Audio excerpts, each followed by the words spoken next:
música global atingiu o fundo do poço quando, aos 75 anos, André Rieu, o rei da valsa, caiu em desgraça a meio de uma atuação e tudo mudou depois disso. Mas o que desencadeou este colapso no auge do seu brilhantismo? Para compreender, precisamos de saber exatamente o que aconteceu na sua vida. Nascido a 1 de outubro de 1949, André Rieu nasceu no seio de uma família numa época em que as famílias priorizavam a disciplina acima da sanidade mental das crianças. Era o terceiro de 6 filhos, com um pai cuja batuta governava a casa com a mesma impiedade com que governava o palco. O seu pai, também chamado André, era um maestro famoso e respeitado pelas orquestras, mas na sua própria casa era temido pelas crianças. Não havia canções de embalar em sua casa. Nem risos. O amor era abstrato e frio. Os meus pais não me amavam, diria André mais tarde. Não como uma ferida aberta, mas como uma admissão silenciosa de um facto. A sua mãe era obcecada por notas e habilidades. Ela via a imaginação como um problema. Quando um professor elogiava a sua arte, a reação era gritada por toda a casa como uma acusação. O impulso criativo era fraqueza. Não força, mas quando fez 5 anos, tudo mudou. Uma jovem esbelta e graciosa de 18 anos acolheu-o. Foi a sua primeira mentora no violino. Ela não o repreendeu, persuadiu-o a sentir. No movimento dos seus ramos, o jovem André encontrou algo que nunca conhecera: a liberdade. Não amor, não romance, apenas um tremor que soava a vida. E estava, sem dúvida, maravilhado. Então interessou-se pela música. Aquele sentimento magnético não era uma vitória. Era o início de algo que iria surgir dentro dele. Outras crianças praticavam escalas. Ele procurava a ressonância, mas a alegria tinha um preço. Na adolescência, a sua crescente paixão pelas valsas entrou em conflito com a austeridade do pai. Em casa, o lirismo do seu filho era desprezado. "Eu não te criei para tocar valsas", gritava o seu pai. Estas palavras não só repreendiam o estilo, como também visavam matar a sua alma. O golpe final na sua alma deu-se por volta de 1968, quando apareceu Marjorie, a companheira escolhida por André, e não a partitura de um maestro. A sua mãe recebeu-a com fúria. "Vá-se embora", ordenou ela. Rejeição em cima de rejeição. Nessa mesma noite, o André foi-se embora. Nunca mais voltou atrás. A sua casa permaneceu intocada, uma casca vazia enquanto ascendia ao estrelato. Os seus pais não foram aos seus concertos, nem uma única vez. Apesar das arenas cheias de adeptos apaixonados, o silêncio em casa era uma memória da qual não se conseguia livrar. Passei anos em terapia a tentar perceber por que é que a minha infância me pareceu tão vazia. Confessou certa vez. Os aplausos nunca preencheram esse vazio, mas através da música. Sentiu-se finalmente reconhecido. O violino não era simplesmente um instrumento. Era uma tábua de salvação.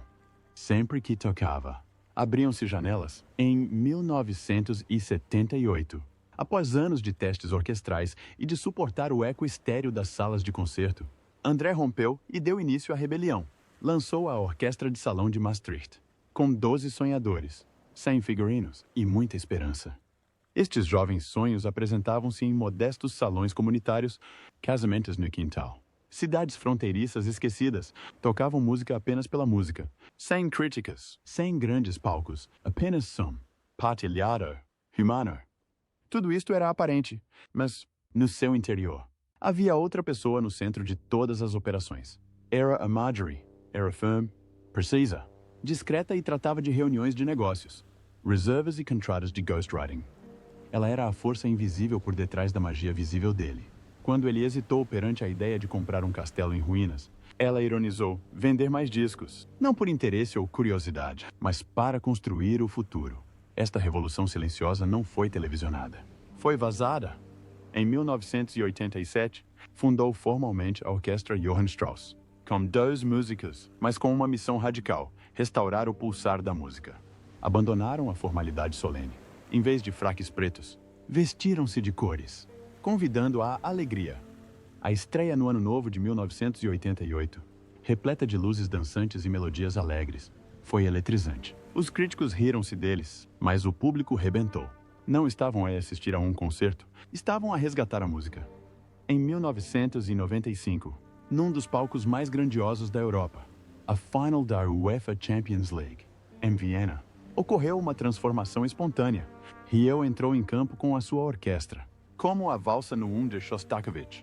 2 voaram. Os adeptos de futebol pararam, balançaram e aplaudiram. O estádio estava iluminado com graciosidade. A tensão do desporto dissipou-se com a tensão. Quando o Ajax marcou, o timing foi cósmico. O momento tornou-se lenda. Da noite para o dia, Strauss e companhia voaram para o topo da tabela da Holanda durante 19 semanas. Foi algo inédito para a música clássica. Vendeu milhões em todo o mundo. A Austrália veio logo a seguir.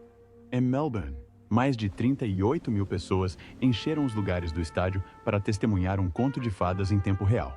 Além disso, tinham 8 dos 10 melhores DVD do país. Todos lhe pertenciam. Esteve lado a lado com ícones pop como Pink e AC/DC. Depois de todo este sucesso, ainda havia quem não gostasse do que ele fazia. Foram os tradicionalistas que recuaram. Um maestro cuspiu pornografia musical, troçando de luzes e becas, troçando de que a alegria não tinha lugar na arte. Para o público de Rieu, no entanto, significava tudo. A emoção dos avós chorosos da família dançante tinha encontrado o seu palco. Quando dizia que, conosco, não se sente o silêncio solene que afasta as pessoas, falava a sério. Ele não estava a vender espetáculos, ele estava a dar esperança às pessoas.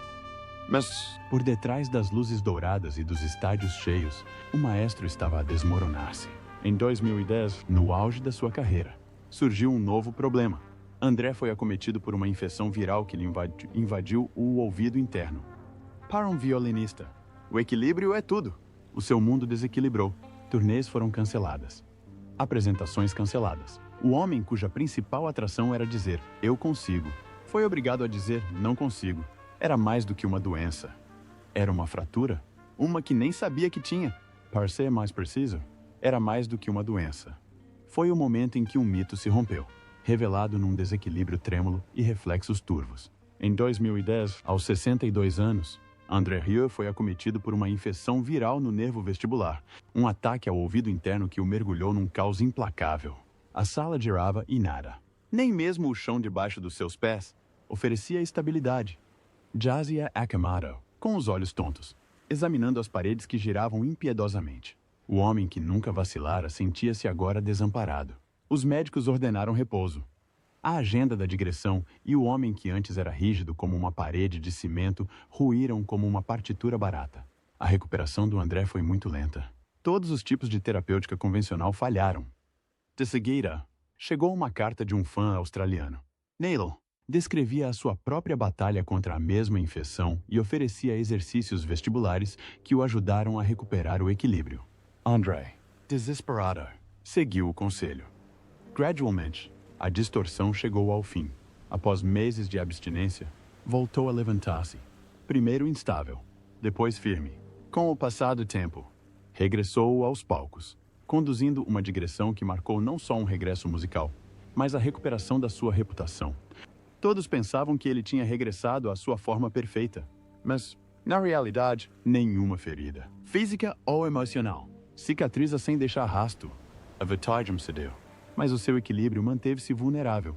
Em 2012, a direção negou rapidamente o regresso dos problemas de desequilíbrio, mas aceitou o fato de o ouvido, uma vez agredido, continuar a ser um ponto fraco. Informaram ainda que, se houvesse a possibilidade de a doença regressar, ele estaria em grave perigo, especialmente se estivesse em palco. Depois, chegou 2016. Em Leeds, numa digressão em dezembro, a trombeta do desespero voltou a soar. Havia um companheiro que André guardava muito perto do coração. Acompanhava-o sempre. E chamava-se Ruad Merckx, trombonista e amigo de longa data. Cada um cuidava da sua vida, mas era de esperar que tivesse morrido a dormir. Foi nada mais nada menos que um grande terremoto no mundo de André. Sem pestanejar, cancelou o concerto em Nottingham a meio da digressão e interrompeu os restantes concertos em Londres, Birmingham e Glasgow. Não era doença, era luta. Inconsolável e definitivo. Mais tarde, admitiu que era como um irmão. A orquestra, uma família em todos os sentidos, balouçava de luto. Quando os concertos regressaram, carregaram o peso do que tinha desaparecido da vida de André. Mesmo depois de tudo isto, manteve-se forte e, em 2019, quando uma gripe terrível o envolveu em suores e febre alta, subiu ao palco. O sorriso permaneceu, mas aqueles que o conheciam viram como ele lutava contra isso naquele palco. Depois veio o palco que o destruiria por completo. Em março de 2024, na Cidade do México, teve de atuar em 6 concertos com lotação esgotada. Foi uma vitória promissora. Logo após a segunda apresentação, a acuidade transformou-se em crise. A altitude, o jet lag e a gripe convergiram como nuvens de tempestade. Houve relatos de que, nos bastidores, cambaleou, com febre, confusão e falta de ar. Pegou no telemóvel e ligou a Marjorie em voz baixa. Não quero um primeiro dia de concerto como este nunca mais. 4 concertos terminaram assim. Mais de 40 mil portadores de bilhetes ficaram furiosos. A orquestra, com todas as 125 pessoas, foi mandada para casa a meio da digressão. Voos cancelados, beleiras reembolsadas, caos de emergência sem meios de manter a dignidade silenciosa. Naquela pausa, algo de novo aconteceu. Pierre, o seu filho, deu um passo em frente. Já não era apenas um filho ou empresário de digressão. Ele tornou-se um escudo. Chega de maratonas intercontinentais. O ritmo abrandou. Apresentações exclusivas para a Europa. Agendamento controlado. Sono. Recuperação. Uma fortaleza construída em torno da saúde de André. Não era uma retirada. Era a escolha certa. Mas e se tivesse sido tomada um pouco antes? Não teriam de enfrentar as consequências do que estava prestes a acontecer. Entretanto, tudo dependia de Pierre, antes responsável pela logística, que se tornara agora o curador do ritmo. Inseriu pausas onde André teria avançado com tudo. Cada voo, cada local. Passava agora por um filtro. Será que ele consegue fazer isso sem interromper? Tornou-se o carregador de peso, permitindo a André recuperar a sua música, sem se sacrificar a si próprio. Aquele colapso, aquela decisão. Reescreveu tudo. Não foi a queda de um maestro. Foi o nascimento de um novo. Alguém que compreendeu que cada nota que vale a pena tocar deve ser conquistada. Não através da resistência, mas do cuidado. Com isso, tornou-se mais humano, mais inesquecível. No verão de 2024. A transformação era visível, mas nem todas as feridas tinham cicatrizado. André Rieu, agora com 75 anos, construiu a sua vida na estrada, e abrandar teve um custo escondido. Durante décadas, o movimento constante foi o seu oxigênio. Agora, com Pierre a apertar as rédeas, cada apresentação carregava um tipo diferente de pressão. A pressão para provar que ainda era capaz, não só para o público, mas para si próprio. Regressou a Maastricht, o palco da sua cidade natal. Nesse mês de julho, era a arena mais segura da sua agenda. O único lugar onde todos os rostos na plateia conheciam a história por detrás daquele homem. Os bilhetes para os concertos esgotaram instantaneamente, como acontecia há anos, mas, nos bastidores, a preparação deixou de ser rotina. As autorizações médicas, a disponibilidade de oxigênio nos bastidores e os intervalos de descanso estão incluídos nos blocos de ensaio. A sua equipa, antes focada nos sinais de iluminação e no equilíbrio sonoro, coordenava-se agora com médicos e fisioterapeutas. O público nunca viu a lista de verificação colada na parede do seu camarim. Foi um reconhecimento silencioso de que o seu corpo já não era o parceiro silencioso de outrora. A lista não era longa, mas era precisa. Hidratar-se antes do palco. Limitar a duração do encore. Não apertar as mãos após o concerto até que o ritmo cardíaco estabilizasse. Estas eram regras que Pierre aplicava com a mesma seriedade que o seu pai outrora reservava para as marcações de andamento. No entanto, mesmo com as salvaguardas, houve momentos em que o ritmo antigo tentou impor-se. Na terceira noite em Maastricht, estendeu uma valsa para além da duração prevista. Perdido no turbilhão de cordas, a orquestra seguiu-a, a multidão levantou-se e, durante alguns minutos, pareceu coisa do passado. Mas quando saiu do palco, a camisa colava-se-lhe com o mesmo peso úmido que sentira na Cidade do México. A expressão de Pierre dizia o que nenhum dos dois queria dizer em voz alta. Ainda havia um limite, e quase o tinham ultrapassado. Os ajustes não eram apenas físicos, eram artísticos. André começou a reorganizar certas peças, diminuindo a intensidade de uma forma que só ouvidos treinados perceberiam. As polcas cheias de energia diminuíram. Baladas, valsas mais lentas e narrativas orquestrais começaram a dominar os repertórios. Os fãs abraçaram a mudança sem perceber que também era uma estratégia. Era uma forma de dar a ilusão de uma resistência infinita, conservando a energia necessária para executar. Entre os concertos, passava mais tempo em casa do que em décadas. As ruas de pedra de Maastricht e o jardim atrás da sua casa do século XV tornaram-se a sua sala de ensaios. Em vez de ensaiar durante horas com a orquestra completa, praticava em privado, mantendo a sua reserva de energia abastecida para os dias de performance. Os amigos notaram um ritmo mais suave na sua voz, menos chamadas noturnas e uma nova disposição para dizer não. Quando André Rieu regressou ao palco após a sua longa batalha contra a saúde, os aplausos foram diferentes. Não foi apenas uma comemoração. Foi um alívio. Durante meses, ninguém sabia se o Rei da Valsa se voltaria a apresentar. A sua infecção viral de 2009 impediu-o de continuar a sua turnê. Os médicos avisaram-no de que desistir demasiado cedo poderia acabar com a sua carreira. Mas abandonar a música nunca foi uma opção para André. O primeiro concerto de regresso foi em Antuérpia. Os bilhetes já estavam esgotados antes da sua doença. Muitos esperavam um espetáculo mais enxuto. Em vez disso, Rieu apresentou 3 horas de música sem cortar uma única música. Saudou o público com aquele calor familiar. Mesmo assim, o observador atento notou as mudanças. Sentou-se entre as peças, controlou o ritmo. E pela primeira vez em décadas, o seu filho Pierre foi visto nos bastidores durante toda a apresentação. Como sabem, Pierre Rieu vinha a gerir discretamente grande parte dos negócios durante a doença do pai. Supervisionou a produção, geriu a programação e tomou a decisão final sobre o retomar da digressão. Agora, fazia visivelmente parte da rede de segurança do programa. Em entrevistas posteriores, André admitiu que Pierre tinha instruções rígidas para intervir caso demonstrasse sinais de tonturas. A responsabilidade era grande. Não se tratava apenas de música. Tratava-se da saúde do seu pai. A meio da digressão, aconteceu um momento especial que os fãs ainda comentam. Em Maastricht, André fez uma pausa durante o encore e chamou Pierre para a frente do palco.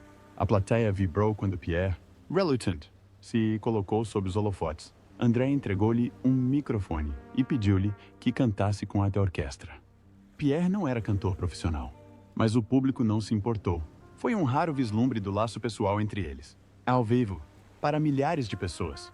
O clipe espalhou-se rapidamente pela internet, revelando um lado de André que raramente aparecia em entrevistas. Não o maestro, mas o pai.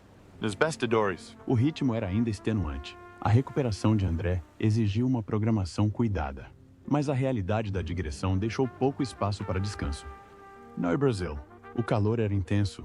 Na Austrália, a jet lag era brutal.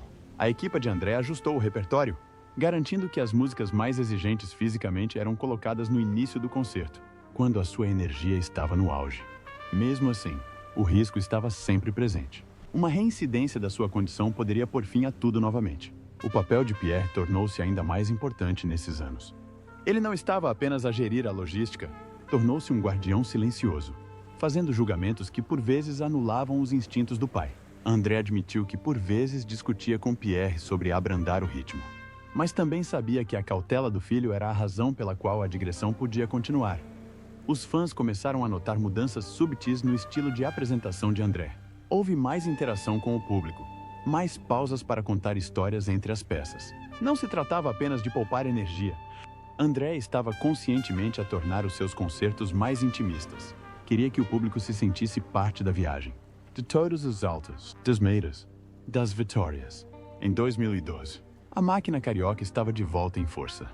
As digressões voltaram a atravessar continentes, mas a sombra da doença nunca desapareceu completamente. André falou abertamente em entrevistas sobre como isso o tinha transformado. Já não se via como invencível.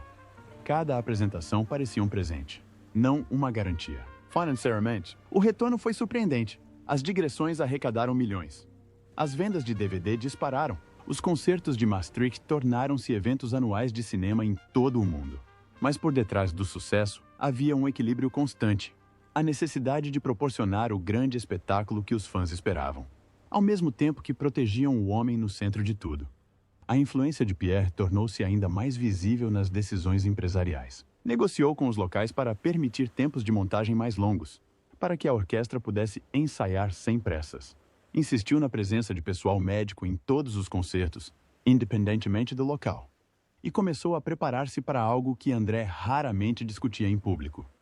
O que aconteceria quando já não pudesse fazer digressões a esta escala? Em entrevistas, André afastou a ideia de abrandar.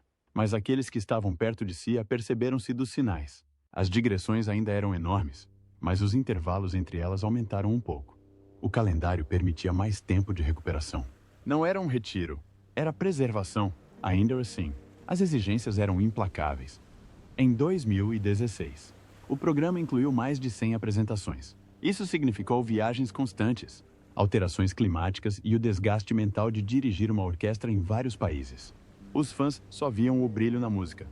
Não viram o cansaço quando as luzes se apagaram. Depois aconteceu o incidente no meio de uma digressão europeia. Não foi dramático o suficiente para ser manchete, mas foi grave. Durante uma apresentação em Viena, André fez uma pausa mais longa do que o habitual entre as apresentações. Pierre aproximou-se do palco, observando. A música continuou, mas houve uma mudança no clima. Mais tarde, André revelou que sentiu tonturas durante o concerto. Terminou o concerto, mas a lembrança permaneceu na memória dos dois. Foi um lembrete de que, por mais cuidadosos que fossem, o risco nunca desaparecia. Para Pierre, isto reforçou a sua missão tácita de proteger o pai sem deixar que o público se apercebesse das falhas. No ano seguinte, André reduziu certos aspectos físicos do espetáculo. Delegou mais aos membros da sua orquestra. Incentivava-os a atuar a solo, permitindo-se pequenos intervalos de descanso sem interromper o ritmo do espetáculo. Os fãs adoraram. Viram isso como generosidade. Para André, era também uma estratégia. Mas as mudanças não significaram recuo. Em 2019, os concertos de Maastricht bateram recordes de assistência. André estava em palco, sorridente, de arco na mão, rodeado por milhares de pessoas que cantavam junto. Foi um momento que poderia ter sido o final perfeito para uma carreira. Mas ele ainda não tinha terminado. Quando a pandemia chegou em 2020, as digressões pararam da noite para o dia. Para André, foi a pausa mais longa da sua vida adulta. Passou esse tempo a ensaiar, gravar e manter contato próximo com os seus músicos. Mas tornou-se também um momento de reflexão. A pausa forçada mostrou-lhe como seria a vida sem digressões constantes. Quando as restrições foram levantadas, regressou aos palcos com energia renovada. O público era maior, mais barulhento e mais emocionado. As pessoas sentiam falta da música ao vivo. O André sentia mais a falta delas do que admitia. Nos últimos anos, as excursões continuaram, mas com ajustes aprendidos com o passado. Os horários são mais inteligentes. As viagens são planeadas para minimizar o estresse. Pierre mantém-se ao seu lado em quase todas as apresentações. Sempre atento, sempre pronto. André Rieu tem agora 75 anos. Continua a tocar com a mesma paixão que o tornou um fenômeno global. Mas quem conhece a sua história compreende o peso de cada nota. Cada concerto é uma vitória sobre a doença que um dia ameaçou silenciá-lo. No entanto, há uma coisa que André não partilhou publicamente. Uma decisão que pode mudar tudo. Numa recente conversa privada, ouvida por alguém próximo da equipa, André e Pierre discutiram a possibilidade de uma última digressão mundial, a maior que já experimentaram. Nenhuma data foi anunciada, nenhum detalhe foi divulgado, mas, se acontecer, testará tudo o que construíram. A música, a resistência, a ligação entre pai e filho. E pela primeira vez desde o seu regresso, a questão não é se André consegue, mas sim se ele deve.